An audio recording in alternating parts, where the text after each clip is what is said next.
you are an entrepreneur, a professional, a speaker, or a coach, and although you've come a long way, it's time for you to take it to the next level. We've got you.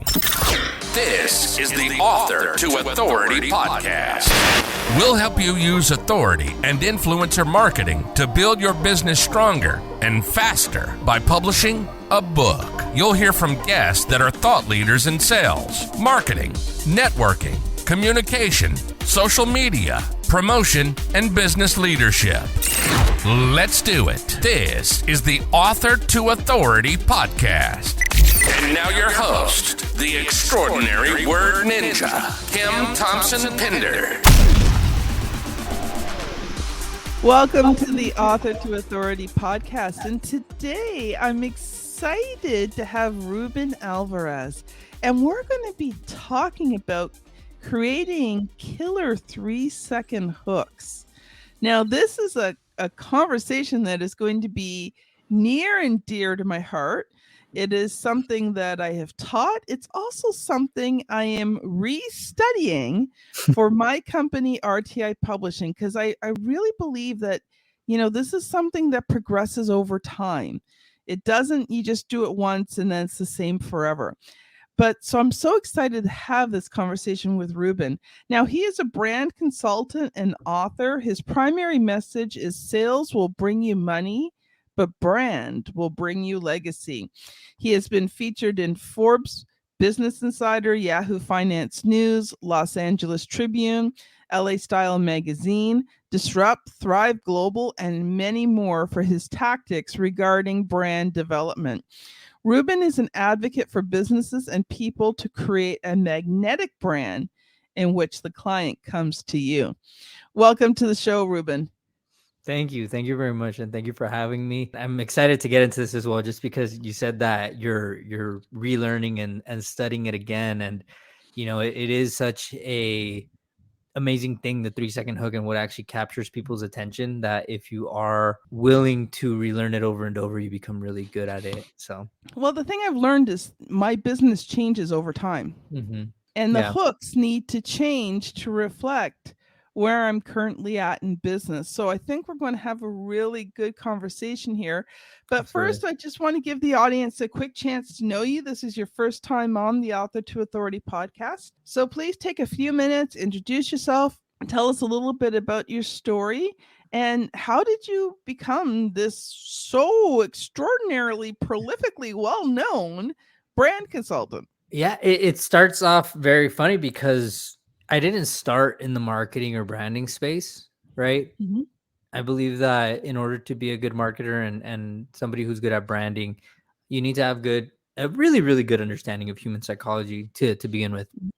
But in order to have a good understanding of human psychology, I believe that it's also a really good place to start with in sales, right? If you can understand sales, it helps you understand human psychology a lot faster, because it's more of the repetition of how many people you can meet, and then starting to be able to see how much you can put out. And from there, you look at the patterns, and then if there's a pattern, then you kind of go based off on that pattern, right? And so where I started off, I started in Subway, was my first job, actually. And I realized I didn't like it because, bad hours, they treat you like you're dispensable, right? Like you're coming into work, which happened to me. I was halfway there. I have no money. I have no gas. Getting there, they're like, oh, we don't need you anymore. I'm like, I already spent money on gas. You know what I mean? Like, and so they didn't care. So At least I let left. me work this shift and make Exactly. my money Let me just make my $7, right? Like, let me just zero out at least and not be in the negative. But that didn't work. I went into manufacturing with my dad, and I was cutting these bushings for the car, right? Like things that go in the for handling. And I stayed there for about 2 to 3 months, full 40 hours, $1,000 paycheck every month. That was it. Like, this sucks. I don't like this. I decided to go into culinary. Culinary was something that I really enjoyed. It gave me some really, really good skills, actually. It taught me that life and the kitchen goes on without you, and you have a team, and they're expecting you to work. And so usually it was 2 of us, sometimes 3 of us. Somebody got cut. If there's 3 of you, you put them behind, but it's all right. When there's 2 of you, you put everybody behind. If you're by yourself and you cut yourself, there is nobody else. The whole restaurant stops. So you keep working. Yes. So it showed me some good skills. But I ended up learning. I like eating. I don't like cooking. So I went into another job, which is the one that actually taught me the marketing skills. I went to manufacturing, and from there, it took about 7 years, but I went from tech support, 3 months into sales.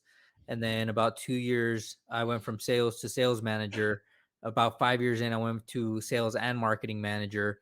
And then at 7 years, when I thought everything was going really well, I thought I was going to make partner. The owner sells the company, says thank you, gives me $5,000 and moves on. And I'm like, damn. So that's pretty much what happened. I started my own business after that. I got a coach. Coach said, "Hey, look, you paid me about $5,000. Here's how you can make your money back. Start a business, write everything off, you get your money back. Boom." I wanted to do it for real, right? I want to do it for real. So when I started the business, I made a list of everything that I could do, and I started crossing off all the ones that I thought I couldn't. And so we landed up on social media marketing. I think I was watching a lot of Grant Cardone back in the days, and he was even saying like, "Hey, man, just find somebody who's gonna pay you $1,500 to not do it because they don't understand it." Like the boomers, right? The people that are willing to sell their company, but they just need somebody to do it. So we started doing that, and then that pretty much led me to where we're at now. I mean, there's a lot more, but kind of that's where everything started off. I love that you have not been afraid to try so many different things in life. And I think that is a characteristic of a good entrepreneur.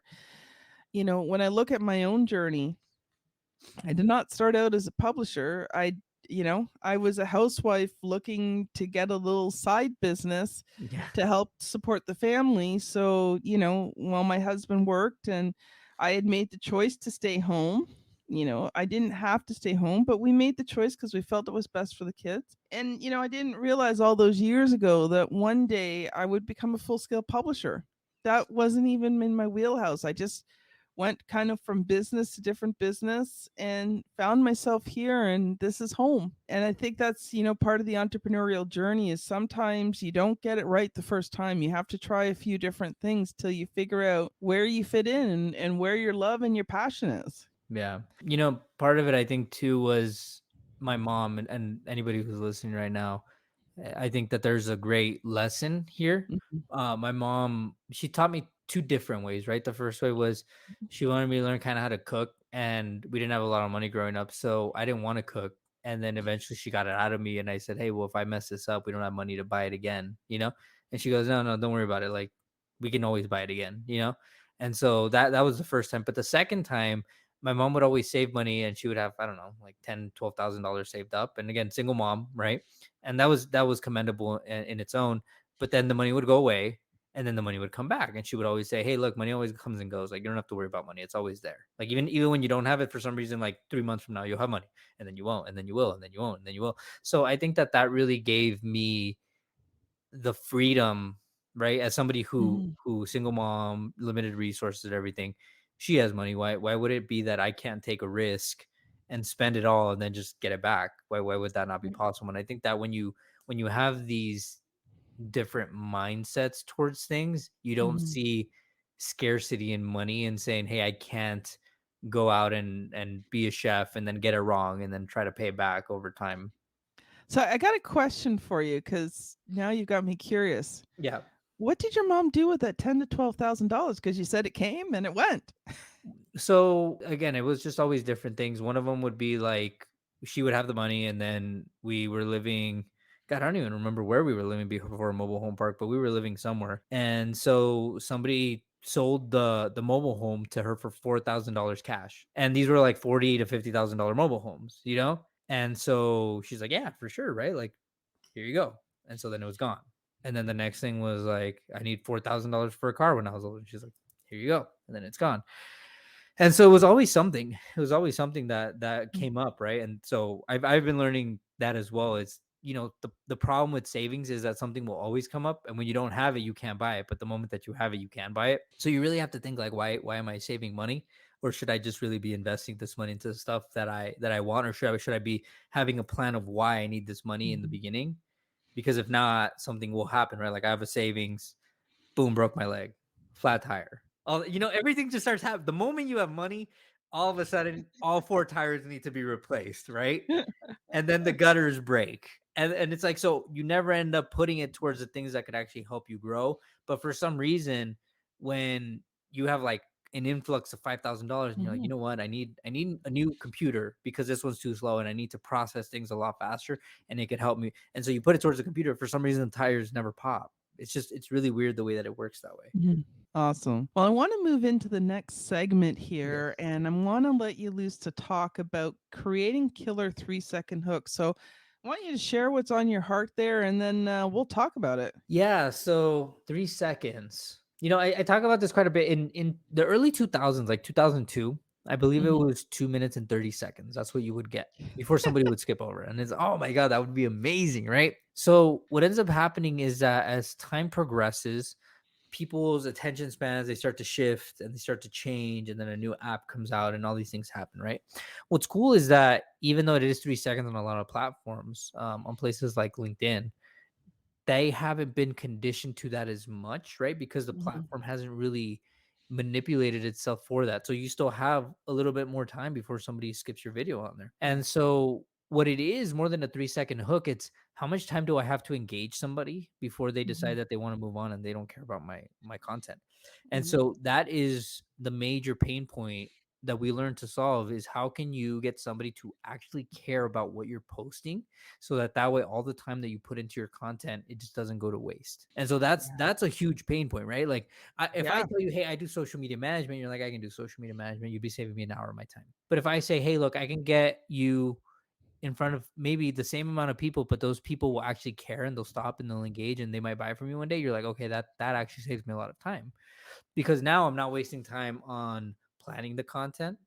I'm not wasting time on Yeah. setting up my camera. I'm not wasting time on the editing. I'm not wasting time on how it should be edited. I'm not wasting time on what I should write. I'm not wasting time on the hashtags. I'm not wasting time on why they're going to comment. I'm not wasting time on any of that. And then I still get a result.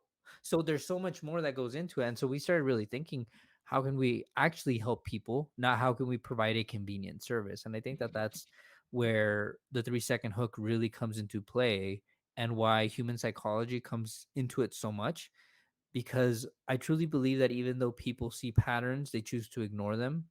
And that is Yes. why social media is so hard for a lot of people, because it's all there, right? Like, if you post one post a day and you see that you're only getting 3 likes every single day, you must see that there's a pattern of why it's not working great. Mhm. If you spend an hour on Instagram and you go on the Reels tab, you would see that people are creating a specific way. But it's because we really don't want to do those things and we choose to ignore the pattern. So when it comes to 3 second hooks, I would say, one, know human psychology. Two, words really matter. The words that you choose to say matter more than anything that you can actually imagine. If I say the Mhm. word fire, rich, wealthy, lose $1 million, all of a sudden it makes boom. Why? Here's the reason you're gonna go broke in a year. Oh, why? Why would I go broke in a year, right? But if I say you're losing $10 a day and that's gonna leave you broke, you're like, no. But if I say you're gonna go broke in a year, you're thinking, I don't want to go broke in a year. What am I doing wrong? What does this guy know? Who the hell is this guy? Why is he even saying? So everything that you put and how you say it and the way you say it and the way you dress on camera, the way you present yourself, if you Mhm. look tired, if there's no lighting, everything. That's what plays into your 3 second hooks, and that's what makes Yeah. people care about your content or not. Yeah. Wow. I loved what you said there about no human psychology, and then Yes, it's the words that matter. absolutely. Obviously, I'm the extraordinary word ninja, so I spend a lot of time with words. And I've learned that they are powerful and how you put them together matters. Hmm. Even a comma can make the hugest difference in the world. And I wish right now there's a couple of sentences that if you read them one way, it means one thing. You put the comma in, and all of a sudden it almost has the exact opposite meaning just because of where you place the comma and the word pauses. There's a couple really famous ones, and I wish I could remember them, but it is so critical. It is the words that matter. So I would love for you to go into a little bit more detail now about how do you create that killer 3-second hook? What are some of the elements of making it really strong? Yeah. So one, create a list of words that you yourself would stop for, right? Yeah.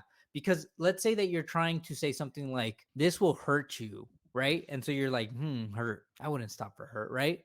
But then you go, this one piece of content could destroy everything that you're doing. Oh, destroy, right? Devastate. This could be devastating to your company. And so when you start looking at the words, make a list of words, right? And so Mhm. that way you can always go back to those words, because it's true. Like, you can reuse them over and over. You don't have to change a lot of stuff, right? So that could be number two. Don't change what works. Keep growing what works. Okay. So you're gonna want to use the words. You're gonna want to grow what works. You're gonna want to know the audience and why they're actually there, right? Because a lot of people try to throw a net so big that they end up hitting nobody. So the audience, for example, if you are a financial advisor, I wouldn't start going with really, really deep stuff like 401k structured for someone who's making under 40k could lead to bad results if you don't know that you should be writing off your kids, but if you don't have kids, right? So it's like it's too far. But if you say something like, as a financial advisor, I see people make these three mistakes with their money. Very Mhm. easy right there, right? Because it's like, what three mistakes? Money, okay, that applies to me. I'm right, but you're still going for the people who are worried about money. You're not gonna get the 17-year-olds, but you know your audience at that point, right? Yeah. What else could they care about? They care about money. They could also care about the market, whether it's up or down, Mhm. right? So it's like, hey, look, most people are putting their money in a 401k, but it has gone down 5%. Here's some things that you can do while the market levels itself. By the Yes. way, non-financial advice, blah, blah, whatever disclaimers you want to put. But you know your audience. Okay. The fourth thing, we kind Mhm. of mentioned this already. It's your lighting, it's your presentation, the way you look, right? Yeah. The way that you talk. If you're saying a lot of ums, buts, if you see like you're like looking back and forth, lost, you lose the audience. So more of the presentation, the actual visual parts of Yes. content really matter. Okay. This applies to pictures too and graphics. What I see people do with pictures and graphics, boom, there's wording here, and then there's wording at the bottom, and then there's wording on the side, and then here, and then I have my face, and literally you can barely even see my face because there's words around it. They over promote. And the thing is that most people don't look at the graphic to get information. You engage them with the graphic so that they can read the Yeah. content. And so it's the Yeah. same with the visuals of reels and 3-second hooks. They're buying into you within the first 3 seconds. Mhm. And I'm not saying that people who look better get better results than people who don't. What I'm saying is that people who try harder get better results than people who don't. And so that's the main thing, because I know somebody's gonna have an excuse, right? Oh, I don't look good, and I don't blah, blah, blah. And it's like, it doesn't matter. If you try hard, you get Mhm. good results. It's when you don't try and you go, the lighting is good enough, and then it bombs, and you're like, why did it Mhm. bomb? People aren't fair. It's because I don't look good. No, it's because you didn't buy a ring light. That's the reality of it. It's because you didn't think that maybe you could go by a window, and you see how the lighting changes right by the window. It's because we don't think of those things. And so it's easier for Yeah. us to complain. So for 3-second hooks, I would recommend those things. I would also recommend just knowing why you stop scrolling as well when you're on like Instagram or TikTok Mhm. or any of the feeds. What made you stop scrolling? And if you can identify that, you'll make really good content.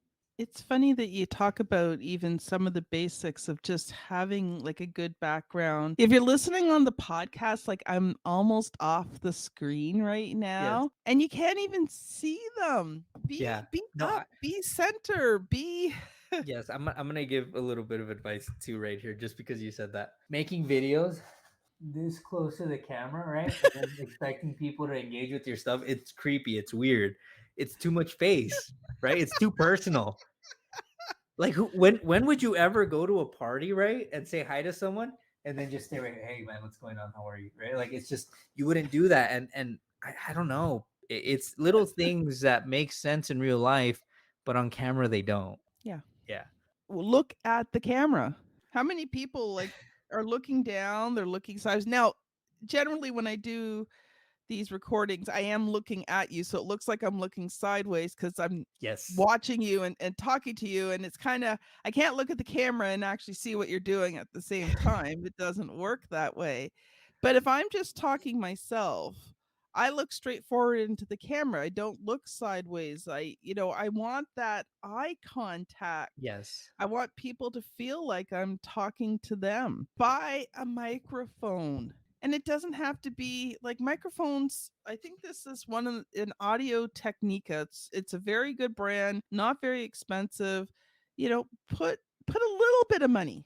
Even before we were doing mics, we were doing just the AirPods, or if you Mhm. still have the wired ones, just bring it close to you. Like people do that on camera too. Mhm. But yeah, I mean, just going raw audio, a lot of the times you get so much of the feedback, the outer noise and everything, and it just makes it hard to concentrate on what you were even saying. Absolutely. Yep. The other thing you may need, and I probably should have mine on, is a screen. I am professionally trained. I pop my peas all the time. Puh, puh, puh, puh, puh. Just those little things will enhance. Now, mind you, I've got a really good audio engineer. So thank you, my wonderful JB. Takes care of all that kind of stuff for me. But these are just little things that, you need to be aware of. Have a nice background. Doesn't have to be extensive. Now, Yeah. one thing about my background, and I'm working on it, I've moved into a new house. This room that I'm in is Toronto maple leaf dark blue. So one of the projects now that we're settled into the houses is my office will be painted in a lighter color. So Yeah. because it is very dark as a background, and I do realize that. So Yeah. that is one of the things that gets worked on in 2023 is repainting the office to a nice, I haven't decided what color yet, but it's definitely not going to be Toronto maple leaf dark blue, though I am from Canada and I am from Ontario. So even though I'm not a hockey fan, I do support Toronto. Woo, Maple Yeah. Leafs. But definitely as a color, it's not a good background. But these are all things that you just work on over time. It doesn't not have to be perfect for you to start. Exactly. 100%. So one thing I was curious about, because you talked about, choosing the words. When you've only got about 3 seconds, what would you say would be, the most important things that you've got to get into this hook? So from a psychological standpoint, you need to understand what makes people stop scrolling. So, we gave the things that are core elements, right? I believe that like what I gave was more of like the psychology, right, rather than the intangibles, but like I believe that that's what most people miss. But when it comes to the first 3 seconds and putting it all together, Mhm. you can be like, I had the great lighting and I had this and I had this and I still didn't get the reach. Why didn't I get the reach? Because you didn't understand why somebody would actually not skip your video. Mm. And so I think that is the core element Mhm. of the 3-second hook.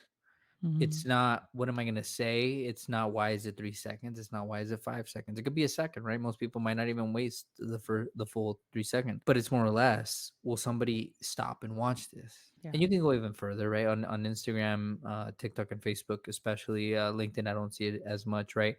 But you have the save button, and then you have the share button, and then you have the stories function. And so you can take it a step further as to like, not only why would somebody stay, because if you go higher than that, if you go, why would somebody share this to their story, right? That's pretty high, right? Not Yeah. only watching it, not only commenting, not only saving it, but now they're kind of endorsing you. And so if you Yeah. can stop and think, would somebody actually put this on their story? That's some really Mhm. good content. Doesn't matter what it is. It's some really, Mhm. really good content. And so if you can think of it that way and you can get people to actually share your content on their story, Mhm. then they will watch past 3 seconds regardless, Yeah. There's no reason that they wouldn't. One thing I've done over the years, and I don't do it all the time, but every once in a while, if I'm working on something really important, I'll go to a headline analyzer and I'll Mhm. just start plunking in different headlines. And, not that I want AI auto generated, but it does give me sometimes a balance. It shows me some different things that are going on in that headline and why it wouldn't work. The other thing I've done too is I do research. So if I'm really not sure whether something's going to connect with people, I use LinkedIn a lot to put things out there. Hey guys, working on a new piece of content. Not sure about the title for this one. What do you guys think? And you put out 3 titles. Yeah. Free market research. Your audience is telling you what they want. Yeah, you're able to see the pattern. I'm telling you, that's the hardest thing that people, right? You could think I can put out this poll and see what will do the best. Most Mhm. people will ignore that and just be like, I don't know which one to put out. I think this one. I'm gonna do this one, right? But if you're actually really able to see the pattern and be like, people are willing to give me their opinion for free, then you can do Yeah. really well. And they feel honored that you're asking them to give you their opinion, Yeah. which actually creates more loyalty. Yes. And generally it's not the one I would choose. It's really funny. It's Yeah. not generally the one I would choose. But I then choose the one that obviously the audience likes the most, but they also give me feedback on it because I'll say which one do you like the most and why? Mm-hmm. That why is a killer Oh question yeah. because they tell me why, and that's what makes the difference. Now we've only got a few minutes left here, And it says in your bio that you're an author. So, first of all, tell me about your book. And then I've got a question that I ask every single author who comes on this show. Yeah, so we have Brand Sharks. That's the official book. So one, I'm extremely busy, but I was looking to commit all the time and energy to write a book. And so I go to a publisher and they're like, we think that you'll do it, but I think that you're probably looking at about a year and a half. And I was like, I know, man, but like I need to get something out there. I need a book. I need to tell a story, And they're like, okay, well, why don't you just leverage other people's time? You know what I mean? And that way you can write less and you can do a collaborative thing. And I mentioned Tools of Titan to him, and he's like, it's just like the book Tools of Titans, like the one that you just mentioned to me. And I was like, okay, I get exactly what you're saying. And so we wrote this collaborative book that's called Brand Sharks, and pretty much it not reinforces, it encourages, while reinforcing people, that they should be going out and doing a personal brand through the stories of others, and basically saying, if I were to do it again, here's what I've learned and here's what I've done and here's what you can learn from it. And so the people that I picked, it was cool because one, when you start a project like this, you start meeting a lot of people. And so in this book, the ones that I really like mentioning are we have people in Canada that are in this book. I have one person in Germany. He has a Instagram account that basically recommends books, and he has over 90,000 people on that account. So he recommended it to his followers. He's given them some free press towards it, some recognition, and it's been a really fun project that I've been able to work on. We're working on project or volume 2 right now, bringing in some new authors and stuff like that, different stories. And so the book, what it's done is it's given not only me but everybody a platform to, one, call themselves authors, right? Which I'm sure you're probably advocating as well, right? A lot of people Yes. should become authors, right? They should have that identity shift Mhm. of regular person to author. And I think that that's Yeah. something that, especially if you're looking at it from an investment standpoint, it is such an easy investment, because most investments, you're like, I'm going to make an investment of so much for 1 to 2 years, right? You buy a couch, it's maybe a 5 to 10 year investment, right? You put an investment for a book, it's until you die. You get that And title beyond. until you die. It's an identity shift, right? Like, and Yep. you're basically, you're getting the ability to tell your story, to leave a legacy, so much from it. So that's pretty much what the book is about. And it's been called the #1 book for young entrepreneurs. I believe that was New York Weekly. It was called the #1 book for aspiring entrepreneurs by the LA Wire. And then it was mentioned in Forbes, or it was featured in Forbes as well. Wow, that's so cool. So here's the question I'm going to ask you, and I've Okay. asked every other author on the show. What was the good, the bad, the ugly about writing and publishing that book? Well, the good is the identity shift, like we said, right? We see ourselves as normal people, and then you step into the identity of author, and you have to live up to that identity. Mm-hmm. And so now not only me, but everybody has this book that you can give out at conferences. You don't have a business card anymore per se. You can just say, here's my book, here's my book, here's my book, here's my book. And so that was the good. The bad is that you still have to dedicate time. You believe that you're writing this really great chapter, and then it comes back all red. Yeah. You know what I'm talking about. You believe Actually, that. I'll stop you there for a sec because I do. I mean, our company's done over 200 books. I've probably personally written 150 of them. But even doing my own book, I sent it out to my editor. And when it came back all red, I'm like, Yeah. and I'm a pretty good writer. Now, You mind feel you, proud, right? You feel proud until you got it back and you're like, no. well, the thing is she's my best friend and she's brutally honest with me. Yeah. And with her, it's about making not just the book good, because I mean my writing's already good. In fact, my writing's probably on almost great, but she wanted it excellent. Yeah. So even when you're a Yeah. good writer, Yeah. There's things always come back more. red. Yeah, there's always more. The ugly people are gonna be like, why is he saying that if he's a marketer? But the ugly is the promotion. Because you like I said, you have to step into that identity. And some people, Yeah. even after they're an author, even after you have it, you're like, man, I'm gonna give this thing away for free, and then I'm gonna be judged on it, right? And so you might stop yourself. And then the other thing is, you have to give some of them away for free because you want to get the name to grow. And if you wait for everybody to buy one, it's going to take too long, Yeah. right? So then you're like, okay, well, how can I promote this? And then you're like, maybe I should do ads, but nobody's ever heard of you. So that's going to take time for you to become a well-known name. And so then you start learning about different things. You start learning about pre-orders. You start learning about like different ways that you could have promoted prior to that. But at the end of the day, all these things that you can learn still are not going to be your saving grace. The saving grace is you actually saying, I'm going to promote this book and I don't care if people judge me. But that is truly the ugly, is that you have to get over yourself and say, I wrote a book, and whether people like it or not, here it is. Exactly. Well, thank you so much. Ruben, if someone has really enjoyed this conversation today and they want to connect more with you, how can they get a hold of you? The best way, I respond to Instagram more than I do even my own text messages. So if they want to find me, Instagram at I am Ruben Alvarez. That's it. And I'm pretty much the same on all platforms. So if you want to find me, I am Ruben, no weird spelling, Ruben Alvarez. Just regular Ruben. Oh, thank you so much. So this has been Ruben Alvarez and Kim Thompson-Pinder on the Author to Authority podcast. Thank you so much for listening, and we'll see you on the very next episode. Have a great day, everyone. Bye now. You've been listening to the Author to Authority podcast. The extraordinary word ninja, Kim Thompson-Pinder, has helped over 200 entrepreneurs, professionals, speakers, and coaches write and publish their books that have become incredible marketing tools for their business. And many of those have gone on to become Amazon best-selling authors and have used their books to land high-level clients and get on big stages. We hope you've enjoyed the show. Make sure to like, rate, and review. And we'll be back soon. But in the meantime, hit the website at www.authortoauthoritypodcast.com. See you next time.